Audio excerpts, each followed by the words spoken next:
जिंदगी सिर्फ धड़कनों से नहीं, सांसों से भी चलती है और इसके लिए ज़रूरत होती है स्वस्थ फेफड़ों की। नवंबर का महीना लंग कैंसर अवेयरनेस मंथ के रूप में मनाया जाता है, तो आज इसी विषय पर हेलो डॉक्टर सेगमेंट में बातचीत होगी, जिसके लिए हमारे साथ स्टूडियो में मौजूद हैं डॉक्टर उल्लास बत्रा। नमस्कार, आपका स्वागत है। आप है को director medical oncology, Rajiv Gandhi cancer institute and research centre से, और ऑनलाइन माध्यम से हमारे साथ जुड़ रही हैं डॉक्टर प्रज्ञा। नमस्कार डॉक्टर साहब, good morning. Doctor Pragya Shukla head हैं department of clinical oncology, Delhi state cancer institute से। और हमारे साथ है डॉक्टर जेबी शर्मा। नमस्कार, आपका भी स्वागत है। आप है director medical oncology, action cancer hospital, new Delhi से। डॉक्टर जेबी शर्मा, पहला सवाल तो शायद सभी का ही होगा कि अगर दिल्ली हो, कोई और शहर हो, और AQI का आंकड़ा 300 पार, 350 पार, 400, ग्रैप 2, 3, 4 लागू हुआ, पॉल्यूशन का असर फेफड़ों पर लंग कैंसर की दृष्टि से क्या है? देखिए, जितना भी पोल्यूशन होता है वो फेफड़ों के लिए बहुत ही नुकसानदायक है। इसमें बहुत सारी गैसेस, अंदर जो कैंसर कॉजिंग एजेंट हैं वो भी बहुत सारे मिले हुए होते हैं और वो क्रोनिक इन्फ्लेमेशन लंग्स में करते रहते हैं। अगर ये क्रोनिक इन्फ्लेमेशन लंग्स को ख़राब करती रहती है तो ये आगे और a period of time lung को ख़राब करते हुए कैंसर का ये इंसिडेंस को भी बढ़ाती है। लंग्स जो हैं ऑब्वियसली बहुत मेहनत कर रहे हैं आजकल, हमें भी सांस लेने में बहुत ज़्यादा दिक्कत हो रही है। तो ऐसे में हम हर एज ग्रुप की अगर बात करें तो किसके लिए अभी का समय ज़्यादा क्रिटिकल हो सकता है? सबके लिए, सबके लिए सबके लिए, लेकिन ज़्यादा जो है वो बच्चे एंड बूढ़े।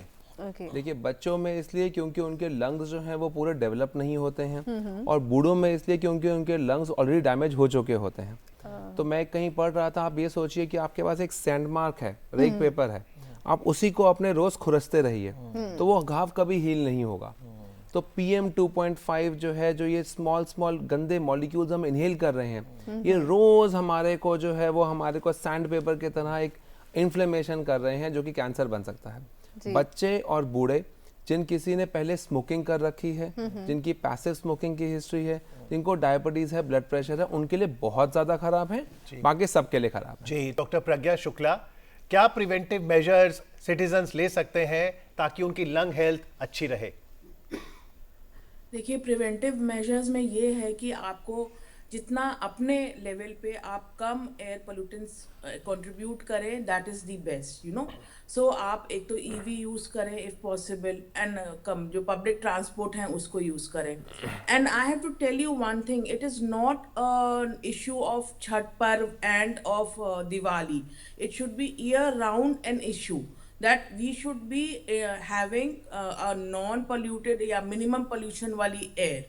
And having said that, मैं ये बात बोलना चाहती हूँ कि it is not only lung cancer जो कि हो रहा है इस पोल्यूशन की वजह से, क्योंकि हम लोग उसी सिलेरी मूवमेंट से जो म्यूकस बनता है उसको हम लोग इनगल्फ करते हैं, उसको एरोडाइजेस्टिव ट्रैक्ट में नीचे ले जाते हैं, फिर डाइजेस्टिव एरिया पे ले जाते हैं, तो वहाँ पे क्रॉनिक इन्फ्लेमेशन करता है, जिससे कि हमको GI ट्रैक्ट का भी कैंसर हो सकता है।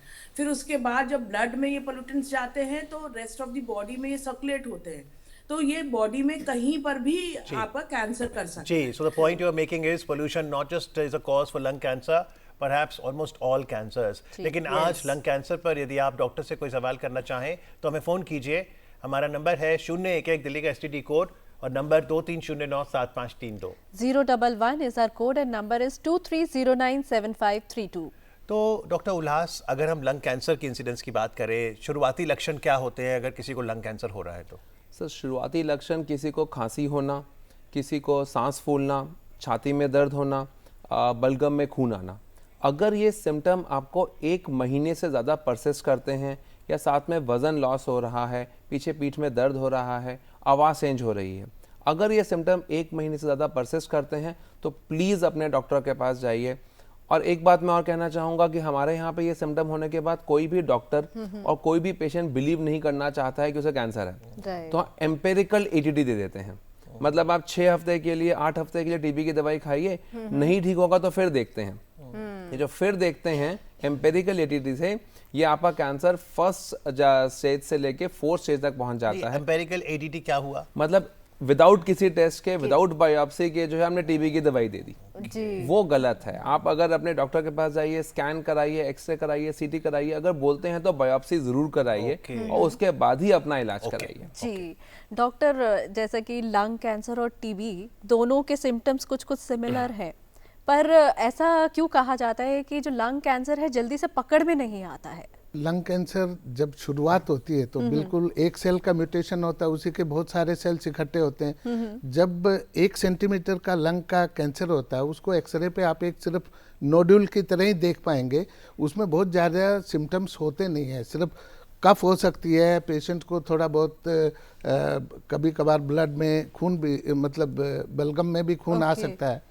तो ये अर्ली स्टेज में पकड़ना बहुत ही मतलब मुश्किल होता है। लेकिन जो हाई रिस्क पेशेंट होते हैं, जो क्रोनिक स्मोकर होते हैं और जिनको इस टाइप की तकलीफ होती है और एक्सरे में कुछ ऐसा नोड्यूल सा दिखता है, तो उनका सीटी स्कैन वगैरह कराएं तो पता लग सकता है कि ये अर्ली स्टेज का कैंसर है। जी बिल्कुल। और आज तो तकनीक बहुत तेजी से आगे बढ़ रही है। ऐसे में डॉक्टर प्रज्ञा, हम सुनते हैं मॉलिक्यूलर टेस्टिंग, ये क्या है? फिर हम सुनते हैं कि ट्रीटमेंट भी बहुत अच्छा होता है अगर आप जल्दी आए, प्रिसिशन थेरेपी, इसे कैसे समझें? देखिए, मॉलिक्यूलर टेस्टिंग अब जो है वन साइज फिट्स ऑल का जमाना नहीं रह गया है। मॉलिक्यूलर टेस्टिंग के जरिए हम लोग बायोप्सी का जो टिश्यू होता है उसमें हम लोग टेस्टिंग करते हैं, जिसमें कि हम म्यूटेशन एनालिसिस करते हैं और उसमें जो म्यूटेशन आता है उसके स्पेसिफिक हम लोग ट्रीटमेंट देते हैं। एक टाइम था जब हम पढ़ रहे थे, doctor Ullas will agree that, हम जब पढ़ रहे थे तो lung cancer patients were written off, no longer so. अब जो है म्यूटेशनल एनालिसिस और टारगेटेड थेरेपी एंड इम्यूनोथेरेपी की बदौलत हमारे पेशेंट्स हैं जो कि सालों साल चल रहे हैं। तो जितना रिसर्च है इस समय जो हो रहा है कैंसर में, या तो क्योर करने के लिए हो रहा है या उसको क्रॉनिक बनाने के लिए।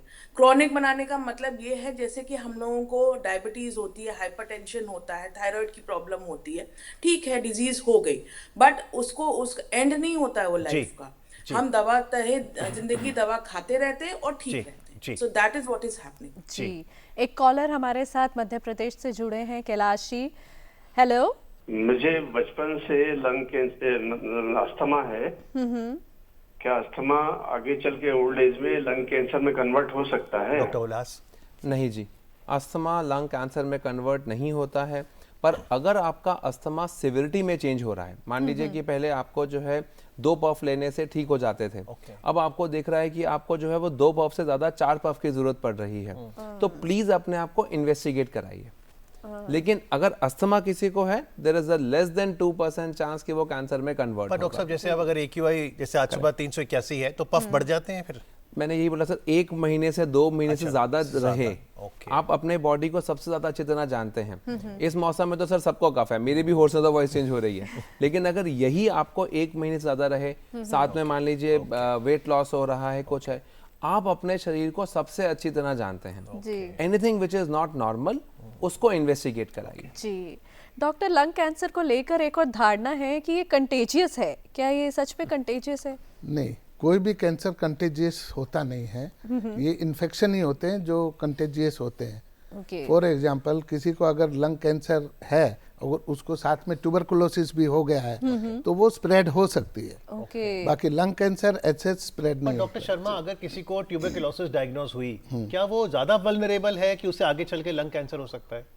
ट्यूबरकुलोसिस जब क्योर हो जाता है और उसके बाद कई बार ना स्कार रह जाते हैं उसके, जो over a period of time में वो बहुत ही लेस परसेंटेज है, वो भी कन्वर्ट हो सकते हैं। जो कैल्सिफाइड स्कार होते हैं उसमें भी कई बार कैंसर डेवलप होने के चांसेस रहते हैं। जी डॉक्टर प्रज्ञा, जब हम लंग कैंसर अवेयरनेस की बात कर रहे हैं तो आज के समय में आप कैसे देख रहे हैं, कितना लोग अवेयर हो रहे हैं, और सबसे पहले क्या सचेत रहने की ज़रूरत है इंसान को कि जब वो डॉक्टर को अप्रोच करे?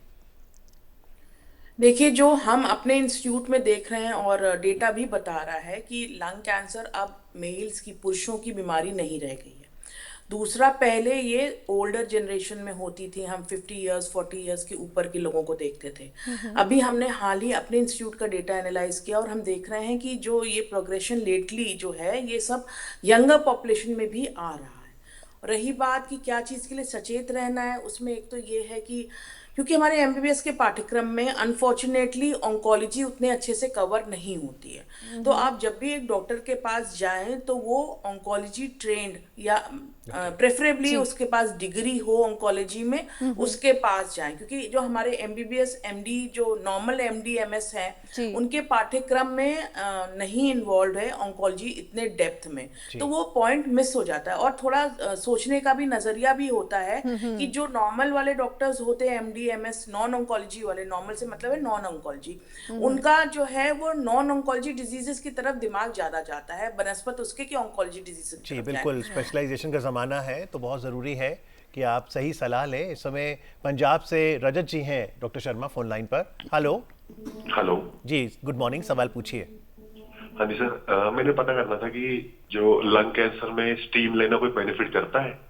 जी डॉक्टर साहब। स्टीम लंग कैंसर में एक्सेस उसके ट्रीटमेंट के लिए नहीं है, लेकिन लंग कैंसर की वजह से एक्सेस अगर म्यूकस सिक्रीशन होता है तो उसको लिक्विफाई करके उसको जो ड्राइनेस अंदर रह जाती है उसको निकालने में मदद कर सकती है। डॉक्टर साहब, ये म्यूकस क्या और बलगम क्या एक ही चीज़ है? यस, एक ही चीज़ है। अच्छा। जब म्यूकस एक्सेसिव हो जाता है वो जब आने लगता है तो उसको बलगम बोलते हैं। ओके जी। जब स्मोक जो इंसान कर रहा है डॉक्टर, क्या उसके चांसेस ज़्यादा हो जाते हैं लंग कैंसर के? और फिर जो पैसिव स्मोकर्स हैं यानी कि जो स्मोक नहीं कर रहे हैं उनके परिजन कर रहे हैं, तो उनके लिए फिर कितना सचेत रहने की ज़रूरत है? अगर हम 10 सबसे ज़्यादा कॉमन लंग कैंसर के कॉजेज़ की बात करें तो पहला है smoking, smoking, smoking, smoking, smoking. उसके बाद छठा, सातवां, आठवां है passive smoking, passive smoking, passive smoking. तो 8/10 तो जी यहीं पे हो गए। 9-10 पोल्यूशन होगा पक्का। 9-10 पे हाँ, स्मोकिंग, पॉल्यूशन, एनवायरमेंट और समथिंग है। तो smoking is the single most cause of lung cancer. I mean you can not escape from it.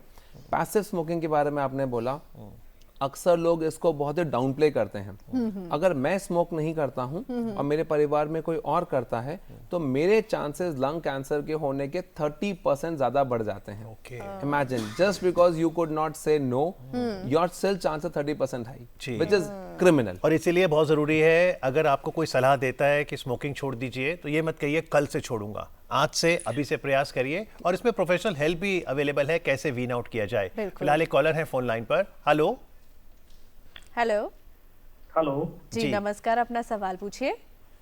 हाँ जी सर, मुझे बताइए, मेरे फादर को 2021 में टीबी हुआ था।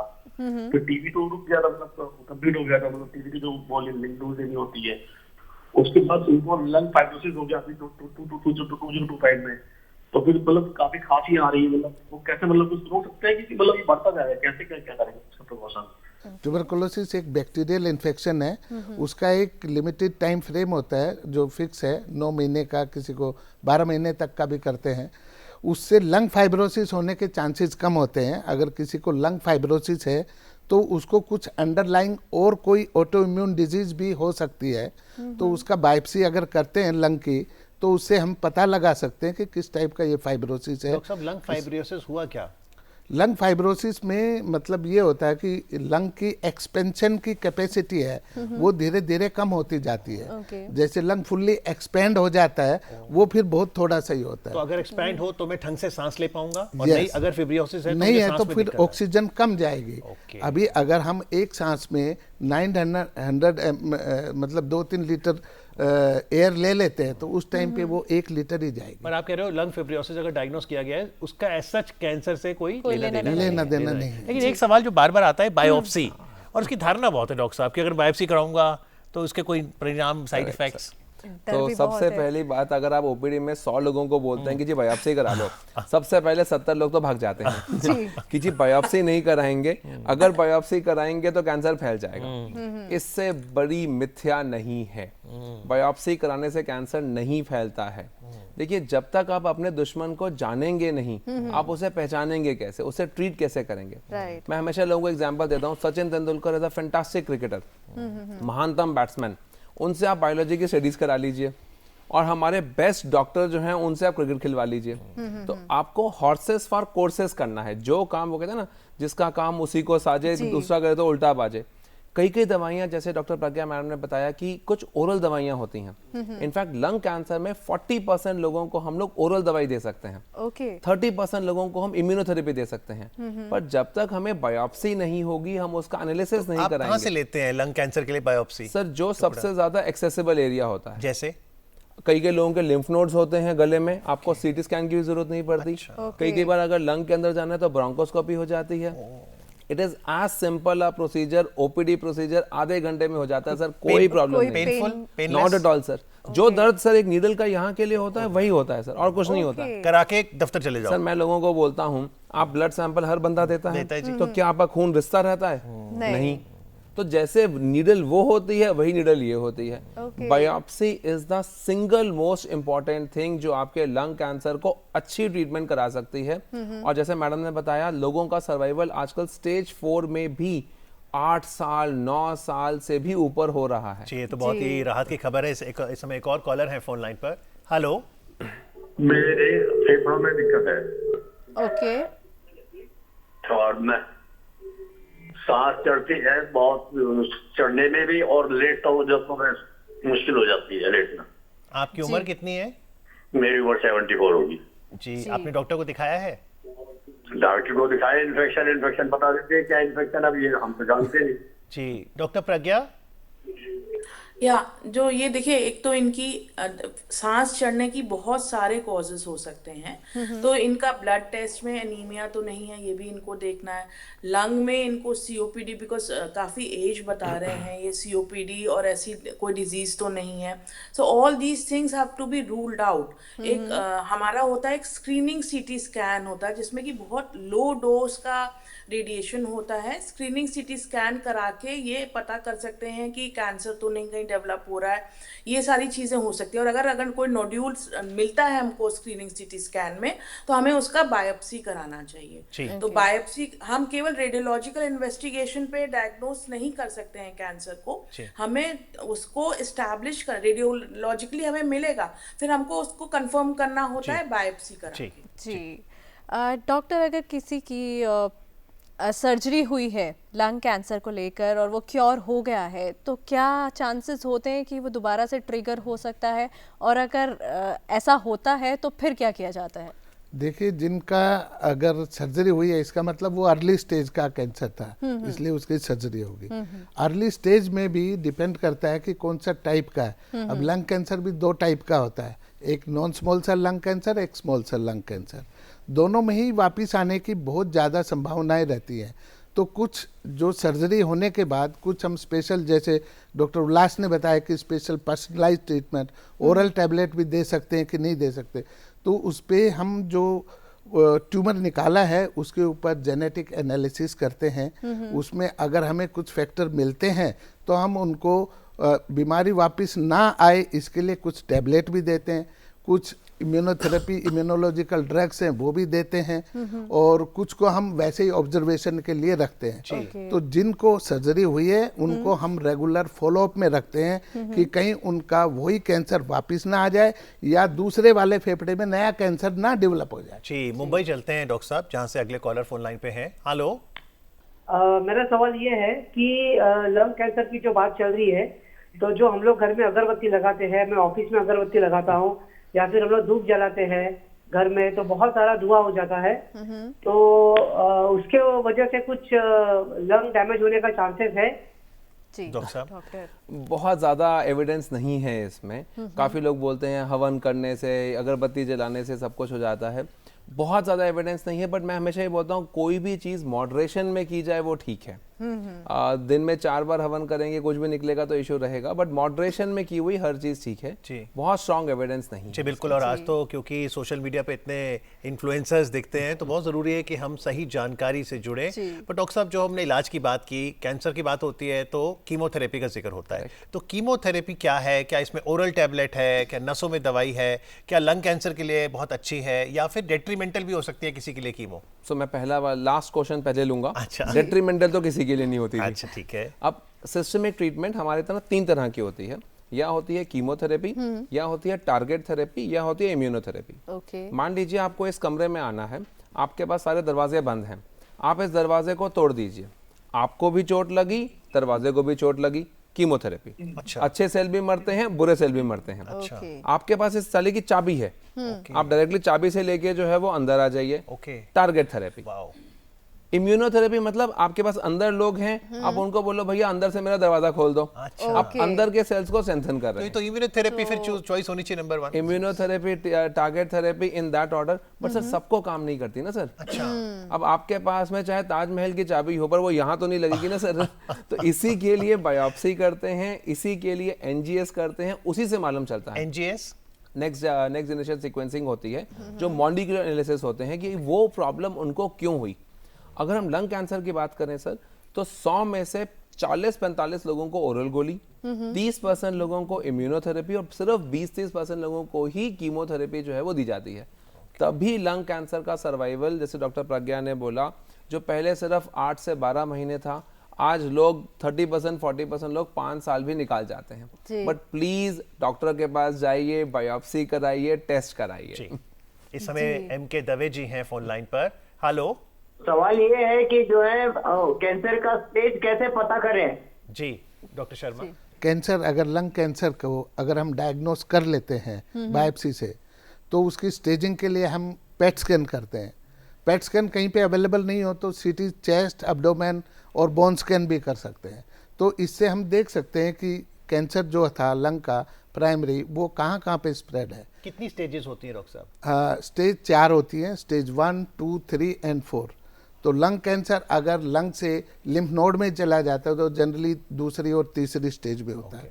लेकिन ये लीवर में, बोन्स में, ब्रेन में, वहाँ पे भी फैल जाता है। तो जब ये लंग से बाहर निकल जाता है तब ये चौथी स्टेज में। जी, और इसलिए बहुत ज़रूरी है जब भी कैंसर में डॉक्टर सलाह देते हैं कि शुरुआती लक्षण दिखें तो आप तुरंत डॉक्टर के पास जाएं, क्योंकि early stage detection means very good results. Doctor Pragya, आपके पास आते हैं क्योंकि आपने तो MD रेडियोलॉजी में की है, कीमो तो हमने जाना, रेडियोलॉजी के बारे बताइए, कितना इवॉल्व हुआ है ये फील्ड MD रेडियोलॉजी का? एक तो ये ना रेडिएशन ऑन्कोलॉजी है, जिसको हम लोग रेडियोथेरेपी भी कहते हैं। तो ये कैंसर जो है एवर इवॉल्विंग ब्रांच है। एक टाइम था जब मैंने MD रेडिएशन ऑन्कोलॉजी की थी KGMC से, तो ये बहुत ही पेलिएटिव सेटिंग्स में ज़्यादातर यूज़ होता था, और कुछ था ब्रेस्ट था और सर्विक्स था जिसमें कि इसका इस्तेमाल होता था।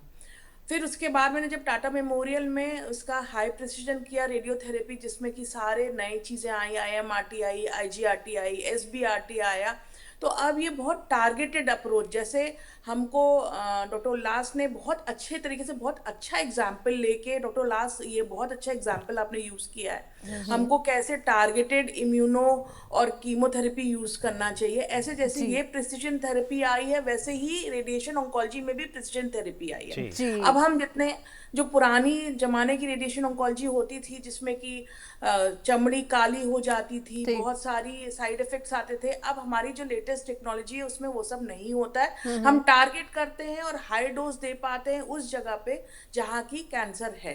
जी बिल्कुल। चलते चलते डॉक्टर साहब, फाइनल टिप्स लंग कैंसर से लड़ने के लिए, बचने के लिए।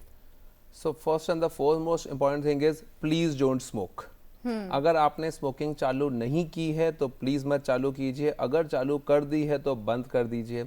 अगर आपके आसपास कोई भी लोग हैं जो स्मोकिंग करते हैं, कृपया उनको जाके हाथ जोड़ के, पैर पड़ के उनसे स्मोकिंग बंद कराइए, क्योंकि smoking is not only dangerous for yourself, it is dangerous for your family. Right doctor.